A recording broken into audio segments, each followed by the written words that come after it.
Hello दोस्तों, जियो गुरुजी classes में आपका स्वागत है। मैं रोहित शर्मा। सब्जेक्ट अपना ज्योग्राफी। देखिए, आज टॉपिक अपने पास में है राजस्थान का भौतिक प्रदेश। तो टॉपिक डालते हैं अपन राजस्थान का भौतिक प्रदेश। देखिए, राजस्थान का भौतिक जो प्रदेश है इसे दो आधारों पर, एक उच्चावच और दूसरा जो है वो जलवायु के आधार पर चार भागों में बांटा गया है। कितने भागों में बांटा है? चार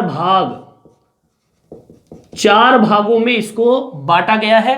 अब वो चार भाग कौन से हैं देखेंगे। देखिए, सबसे पहला भाग जो है, देखिए इस तरीके से अपन डायग्राम बनाएंगे और आपके नोट्स भी तैयार होंगे। देखिए, सबसे पहला भाग कौन सा है?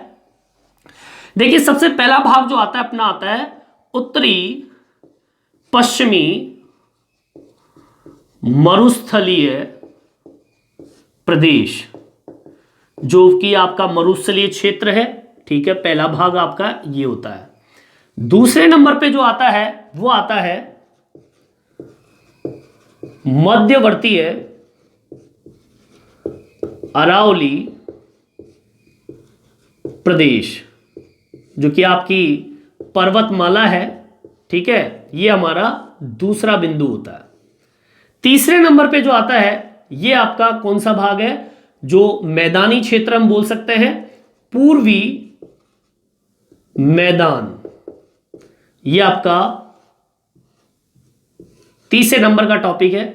चौथे नंबर पे जो आता है वो आपके दक्षिण और पूर्वी जो पठार है, दक्षिणी व पूर्वी पठार हम कहेंगे, जिसे हाड़ौती के पठार के नाम से भी इसको जानते हैं। हाड़ौती का पठार भी बोलते हैं। दोबारा सुनिए, पहला भाग कौन सा? उत्तर पश्चिम मरुस्थलीय प्रदेश। दूसरा भाग कौन सा है? मध्यवर्ती अरावली पर्वतमाला। तीसरा है पूर्वी मैदानी क्षेत्र और चौथा नंबर पे आता है दक्षिणी पूर्वी पठारी प्रदेश, जिसे हम हाड़ौती के पठार के नाम से जानते हैं। अब इसमें एक कॉमन चीज आपने देखी होगी, चार भाग जो है मरुस्थल, अरावली पर्वत, तीसरे नंबर पे मैदान और चौथे नंबर पे पठार। मतलब मरुस्थल, पर्वत, पठार और आपका मैदानी क्षेत्रों के रूप में इसको बांटा गया है। एक छोटा सा राजस्थान का मानचित्र बनाएंगे अपन। थोड़ा सा मुश्किल है राजस्थान का मानचित्र बनाना, ठीक है, पर कोशिश करता हूं मैं आपके लिए। ये आपका राजस्थान का मानचित्र मान लीजिए। ठीक है, अब देखिए, राजस्थान के मानचित्र के अंदर हम देखते हैं कि इसको चार भागों में डिवाइड करेंगे। सबसे पहला भाग कौन सा? आपका उत्तरी पश्चिमी मरुस्थल प्रदेश। पहले आप ये देख लीजिए, ये जो दिशाएं होती है, ये आपकी उत्तर दिशा है, ये आपकी दक्षिण दिशा है, ये पूर्वी और ये पश्चिम दिशा है। ठीक है, सबसे पहला क्या कह रहा है? उत्तर पश्चिम मरुस्थलीय प्रदेश की बात कर रहे हैं। तो आपका ये भाग जो है, ऊपर वाला भाग, ये आपका उत्तर पश्चिम मरुस्थलीय प्रदेश, ये इसके अंतर्गत मौजूद है।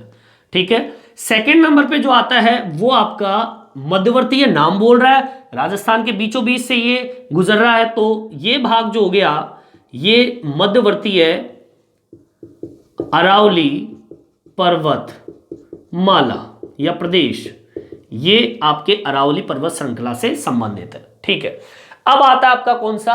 पूर्वी मैदानी क्षेत्र।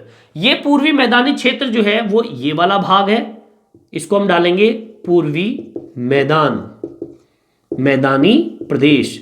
और जो ये टेढ़ा मेढ़ा भाग जो दिखता है आपको इस तरीके से, ये भाग जो है वो कौन सा भाग है? दक्षिण में भी है। ये देखो, ये दक्षिण भाग है और ये पूर्व वाले भाग में भी जा रहा है, तो दक्षिणी पूर्वी पठारी प्रदेश, जिसे हम क्या नाम देते हैं? हाड़ौती पठार।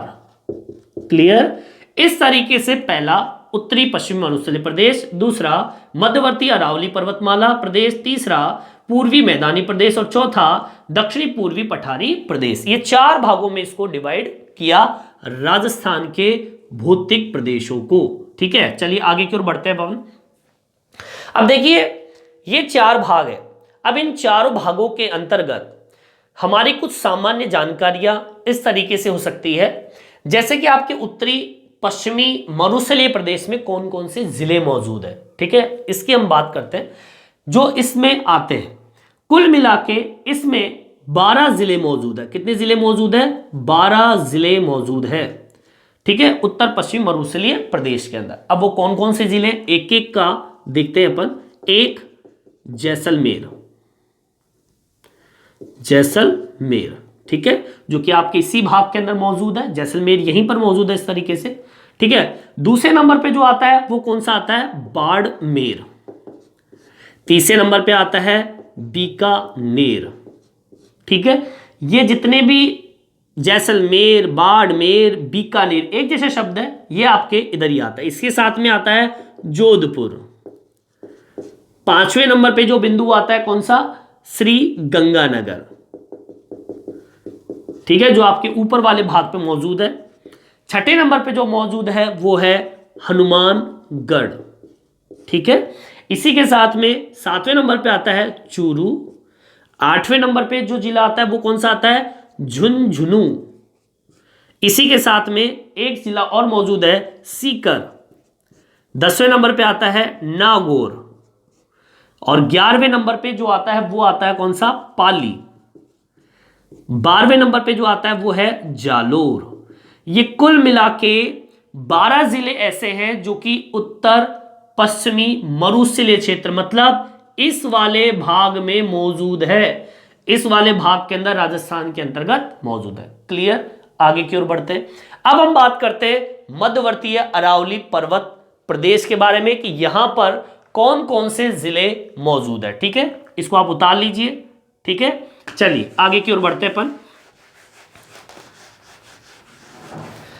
देखिए मध्यवर्तीय अरावली जो पर्वतमाला है इसमें कुल मिलाके कितने जिले मौजूद है?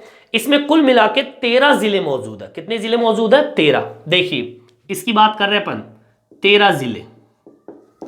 अब 13 जिले कौन कौन से? सबसे पहले जो जिला आता है वो आता है सिरोही, ठीक है। दूसरे नंबर पे जो आता है वो आपका आता है उदयपुर। तीसरे नंबर पे जो मौजूद है वो है राजसमंद, अजमेर, ठीक है। पांचवें नंबर पे जो है वो है जयपुर, सीकर, अलवर।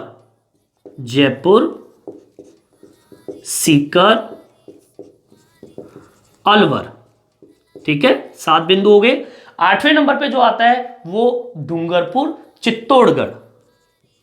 डूंगरपुर, चित्तौड़गढ़, ठीक है। 10वें नंबर पे जो मौजूद है वो है प्रतापगढ़। प्रतापगढ़ जो कि आपके मध्यवर्तीय अरावली पर्वतमाला के अंतर्गत आता है। 11वें नंबर पे आता है झुंझुनू, झुंझुनू, ठीक है। 12वें नंबर पे जो आता है वो है आपका भीलवाड़ा, भीलवाड़ा। और 13वें नंबर पे जो है वो आपका है नागौर। ये कुल मिला के 13 जिले आपके इस बीच वाले भाग में, मतलब आपके मध्यवर्तीय भाग जो कि राजस्थान का है, ये वाला भाग यहां पर मौजूद है। ये 13 के 13 जिले। क्लियर? आगे की ओर बढ़ते हैं। तीसरे नंबर पे जो आता है वो पूर्वी मैदानी प्रदेश की बात कर लेते हैं, ठीक है। इसे उतार लीजिए आप लोग। देखिए पूर्वी मैदानी प्रदेश, इसमें टोटल जिले की संख्या है 14, ठीक है। सबसे पहले नंबर पे आता है पूर्वी जिले के अंदर, इसकी बात चल रही है कितने? 14 जिले की बात करेंगे अपन इसमें, जो कि 14 जिले इसमें मौजूद है। सबसे पहला जो जिला आता है वो आपका आता है जयपुर। अब मैदानी क्षेत्र है, ठीक है, मैदानी क्षेत्र वाला भाग है राजस्थान का जो कि पूर्व में मौजूद है। कौन सी दिशा में मौजूद है? पूर्व के अंदर। जयपुर सबसे पहले। दूसरे नंबर पे आता है आपका दौसा जिला, ठीक है। तीसरे नंबर पे जो आता है वो है अलवर। चौथे नंबर पे आता है भरतपुर। 5वें नंबर पे जो जिला आता है वो है धौलपुर। 6ठे नंबर पे आता है करौली। 7वें नंबर पे जो आता है कौन सा? सवाई माधोपुर, फिर टोंक, सवाई माधोपुर, टोंक, ठीक है। 9वें नंबर पे जो आता है कौन सा आता है? भीलवाड़ा, अजमेर। भीलवाड़ा और अजमेर, ठीक है। 11वें नंबर पे जो आता है कौन सा आता है? चित्तौड़गढ़, चित्तौड़गढ़। 12वें नंबर पे आता है कौन सा? डूंगरपुर, फिर बांसवाड़ा, फिर प्रतापगढ़। डूंगरपुर, बांसवाड़ा और प्रतापगढ़। ये कुल मिला के 14 जिले ऐसे हैं जो कि आपके पूर्वी मैदानी प्रदेश के अंतर्गत आते हैं। राजस्थान का पूर्वी भाग, तीसरे नंबर का जो भाग है, इस राजस्थान के पूर्वी भाग में कुल मिला के 14 जिले, 14 जिले इसमें मौजूद है। इसमें कितने जिले बताए मैंने आपको? 13 जिले इसमें मौजूद है। इसमें कितने बताए मैंने? 12 जिले इसमें मौजूद है। 12, 13, 14, इस तरीके से याद भी हो जाएगा आपको। 12 जिले मरुस्थल में, 13 जिले पर्वतीय क्षेत्रों में, पूर्वी क्षेत्रों में 14 जिले मौजूद है। ये तो बहुत गजब का हो गया, अपने सीधा सिंपल सा हलवा मिल गया। ठीक है, चौथे नंबर पे आता है आपका दक्षिणी पूर्वी पठारी प्रदेश हाड़ौती का। ठीक है, चलिए देखते हैं इसमें कितने जिले मौजूद हैं। देखते हैं, देखिए इसमें कुल मिला के अगर देखा जाए तो 4 जिले इसके अंतर्गत मौजूद है। कितने जिले? 4। कोटा, बारां, बूंदी, झालावाड़। कोटा, बारां, 4 जिले इसमें मौजूद है। इसमें दक्षिणी पूर्वी पठारी 4 जिले। पहला कोटा, बूंदी, बारां और झालावाड़। ये जो भाग दिख रहा है आपको, जो टेढ़ा मेढ़ा दिखाई देता है ना इस तरीके से, ऐसे ये जो भाग दिख रहा है, इस वाले भाग के अंदर, ये वाले भाग के अंदर आपका कोटा भी आता है। सबसे ऊपर ही ऊपर कोटा आता है, फिर उसके पास में जो आता है वो कौन सा आता है? बूंदी आता है। फिर उसके बाद में बारां आता है, और फिर लास्ट में जो भाग दिखाई देता है ये वाला, वो आपका कौन सा होता है? झालावाड़। कोटा, बूंदी, बारां, झालावाड़, आपके ये 4 जिले जो है वो आपके इसके अंतर्गत आते हैं। हाँ, एक चीज और है, 5वां बिंदु जो है, मतलब ये जो आपका दक्षिणी पूर्वी भाग है, इसके आपके पूर्वी क्षेत्र की ओर चलते, थोड़ा सा हम पूर्वी भाग की ओर चलते हैं। देखो इसको इस तरीके से समझ सकते हैं अपन। ये जो पूर्वी भाग है, ये तो दक्षिणी भाग है, ये आपका पूर्वी भाग है। तो आपके जो क्या बोलते हैं इसको, चित्तौड़गढ़ है, ठीक है ना, चित्तौड़गढ़, चित्तौड़गढ़ का जो पूर्वी भाग है, थोड़ा सा हल्का सा आपके कौन से भाग में आता है? दक्षिणी पूर्वी पठारी भाग के अंतर्गत भी आता है। कई जगह आपको मिलेगा ये चित्तौड़गढ़ का पूर्वी भाग आपके दक्षिणी पूर्वी पठारी प्रदेश में शामिल है, जो कि हाड़ौती के पठार के नाम से जानते हैं। तो कोटा, बूंदी, बारां, झालावाड़ और चित्तौड़गढ़ का कुछ भाग लिख देता हूं मैं, ये कुछ भाग पूर्वी का वो इसमें शामिल है। तो राजस्थान के ये 4 भागों में इसका वर्णन करके मैंने आपको बताया। ठीक है, चलिए आगे की ओर बढ़ते हैं अपन। अब चलिए थोड़ा सा और आगे चलते हैं। सामान्य डिटेल में आपको बता रहा हूं, जो कि सबसे ज्यादा इंपॉर्टेंट आपके एग्जाम के लिए। देखिए, और सामान्य जानकारी अगर मैं ले तो अब इन 4 भागों को इस तरीके से भी देख सकते हैं। जैसे कि देखिए, मैंने आपको शुरू में बताया था उच्चावोच जलवायु के आधार पर किस तरीके से डिवाइड इसको करते हैं, उसको भी देख लेते हैं थोड़ा। देखिए इस तरीके से इसको डिवाइड करते, एक सारणी बना लेते हैं अपन, ठीक है, और उस सारणी के अंतर्गत इसको हम समझेंगे। इस तरीके से अपन सारणी बना लेते हैं। सबसे पहला जो भाग है वो हम मरुस्थल वाला लेते हैं, ठीक है। दूसरा भाग कौन सा अपना? मध्यवर्तीय अरावली प्रदेश। तीसरे नंबर पे जो लेंगे अपन लेंगे पूर्वी मैदानी, और चौथे नंबर पे लेंगे वो है दक्षिणी पूर्वी पठार। ठीक है, ये अपन ने 4 भागों में इसको क्या कर दिया? डिवाइड कर दिया। ठीक है, इसको बहुत तरीके से समझेंगे अपन।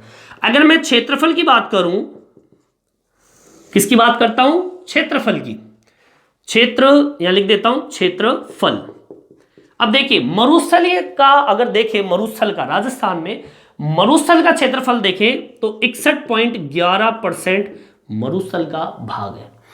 अगर मैं क्षेत्रफल की दृष्टि से मध्यवर्ती अरावली पर्वतमाला को देखूं तो केवल मात्र 9% भाग ही आपका क्षेत्रफल है राजस्थान में। मैदानी क्षेत्र की बात करूं तो 23% आपका क्षेत्रफल है पूर्वी मैदान का, और दक्षिणी पूर्वी पठार जो कि बहुत कम है, देखिए सामने बहुत कम है, 6.89% केवल मात्र आपका दक्षिणी पूर्वी पठार का क्या है, क्षेत्रफल है। ठीक है, जनसंख्या की बात कर लेते हैं अपन। किसकी बात करते हैं? जनसंख्या की। देखिए, जनसंख्या की बात करूं मैं अगर, तो 40% लोग मरुस्थलीय क्षेत्र से संबंधित है। अब इसमें आपके लोग भी कितने, आपको मैंने बताया था, आपको टोटल 12 जिले इसमें मौजूद है मरुस्थलीय प्रदेश के अंदर। तो 40% जनसंख्या आपके मरुस्थलीय क्षेत्र में निवास करती है। 10% आपके अरावली पर्वतमाला, क्योंकि अरावली तो पहाड़ी क्षेत्र है, कम लोग निवास करेंगे। मैदानी क्षेत्र में 39%। इसके बाद में अगर ज्यादा परसेंट है अगर जनसंख्या का, तो वो पूर्वी मैदानी क्षेत्र का है। और 11% जनसंख्या आपके पूर्वी दक्षिणी पूर्वी पठार के अंदर मौजूद है। ठीक है, चलिए आगे की ओर बढ़ते हैं। अब मैं बात करता हूं मृदा की। अब देखिए, मृदा की बात करूं अगर मैं, तो राजस्थान के अंदर जो आपका मरुस्थलीय क्षेत्र है, इस मरुस्थलीय क्षेत्र के अंदर एक तो बलुई मिट्टी आपको राजस्थान के मरुस्थलीय क्षेत्र में मिलेगी, और आपको मिलेगी रेतीली मिट्टी आपको यहां पर मिलेगी। ठीक है, मध्यवर्तीय भाग की बात करूं तो पर्वतीय क्षेत्र है, तो पर्वतीय मिट्टी मिलेगी। ठीक है, और साथ में वनीय मिट्टी, क्योंकि वन भी यहां पर मौजूद है, तो वनीय मिट्टी भी हम बोल सकते हैं, वनीय मिट्टी आपको यहां पे मिलेगी। पूर्वी मैदान में चलिए, तो पूर्वी मैदानी क्षेत्र तो नदियों की वजह से इसका निर्माण हुआ है, तो हम कहेंगे दोमट यहां पर मिट्टी आपको मिलेगी। और हम कह सकते हैं नदियों के द्वारा आई है मिट्टी, तो जलोढ़ मिट्टी के नाम से भी हम इसको प्रदर्शित कर सकते हैं कि हमें जलोढ़ मिट्टी आपको मिल जाएगी। ठीक है, इसके अलावा दक्षिणी पूर्वी जो पठारी भाग है, यहां पर आपको काली मिट्टी मिलेगी। कौन सी मिट्टी मिलेगी? काली, रेबुर मिट्टी जिसे हम बोलते हैं। ठीक है, काली मिट्टी आपको यहां पर मिलेगी। कहां पर? दक्षिणी पूर्वी पठारी क्षेत्र के अंतर्गत। क्लियर? अब आ जाइए जलवायु की बात कर लेते हैं। ठीक है, अब जलवायु की बात करूं मैं, तो आपको बता दूं, पश्चिमी और उत्तरी जो आपका मरुस्थल है, यहां पर दो तरह की जलवायु पाई जाती है। कितनी तरह की? दो। एक तो होती है शुष्क और एक होती है अर्ध शुष्क। मतलब शुष्क का मतलब होता है पूरा ही सूखा, बारिश होती ही नहीं है, और अर्ध शुष्क का मतलब होता है थोड़ा सूखा। ठीक है, तो मरुस्थलीय क्षेत्र जो है, यहां पर एक तो जलवायु पाई जाती है शुष्क, और दूसरी जलवायु पाई जाती है अर्ध शुष्क जलवायु, यहां पर आपको मिलेगी।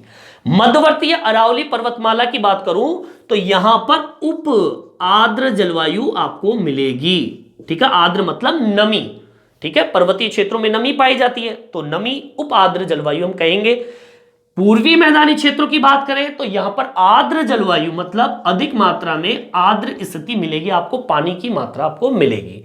और दक्षिणी पूर्वी पठारी बात करूं तो अति आर्द्र मतलब ज्यादा आर्द्रता यहां पर आपको मिलेगी। आप देख लीजिए, मैंने यहां पर बताया था, अति आर्द्र का मतलब होता है बहुत ज्यादा पानी, आर्द्र का मतलब होता है इससे थोड़ा कम, और उपाद्र का मतलब होता है इससे भी थोड़ा कम, और इसके अंदर शुष्क का मतलब होता है और भी कम। अति आर्द्र इसलिए कहूंगा क्योंकि मैंने आपको यहां पे बताया था कि ये जो दक्षिणी पूर्वी जो भाग है, यहां पे कौन कौन से जिले बताए थे मैंने? कोटा बताया मैंने, बूंदी बताया मैंने, बारा बताया मैंने, झालावाड़ बताया। अब देख लो आप लोग, जितनी भी नदियां मौजूद है, जैसे कि चंबल नदी आपको यहां पर मिलेगी। ठीक है ना, तो ये जितनी भी नदियां मौजूद है, कालिंदी है, चंबल है ना, ये जितनी भी नदियां वो आपको इसी क्षेत्र में मिलेगी। बारिश भी सबसे ज्यादा यहीं पर होती है, तो ये अति आर्द्र जलवायु वाला प्रदेश हो गया, बहुत ज्यादा पानी यहां मौजूद है। पूर्वी मैदान में थोड़ा कम, फिर उससे थोड़ा कम, और ये बिल्कुल ही कम। ठीक है, यहां बिल्कुल ही कम, फिर थोड़ा ज्यादा, फिर थोड़ा ज्यादा, और इसमें तो बहुत ज्यादा, तो इसलिए अति आर्द्र हो गया। तो इस तरीके से हमारे ये एक सामान्य जानकारी है। कौन सी जानकारी है? सामान्य जानकारी। अगले वीडियो जब हम लेंगे तो एक एक का वर्णन हम करेंगे। जैसे कि सबसे पहले जो है, एक एक बिंदु को उठाएंगे, जैसे कि पहले मरुस्थल उठा लिया, फिर दूसरा वीडियो अपना ये होगा, तीसरा ये, चौथा ये, अलग अलग इसको भागों में बांट के इसका अध्ययन करेंगे। आज मैंने आपको राजस्थान के भौतिक प्रदेश की जानकारी दी। ठीक है, मानचित्र बनाकर। ठीक है, मानचित्र बना के मैंने इसको समझाया। आप भी इसको मानचित्र बनाकर और इसको जिलों के आधार पर और उच्चावच और जलवायु के आधार पर, जनसंख्या, मृदा, जलवायु, क्षेत्रफल के आधार पर अलग अलग डिवाइड करके मैंने आपको इस तरीके से समझाया। ये वीडियो आपको कैसा लगा मेरे कमेंट्स बॉक्स में डाल के जरूर बताएं, और मेरे चैनल को सब्सक्राइब जरूर करें। धन्यवाद।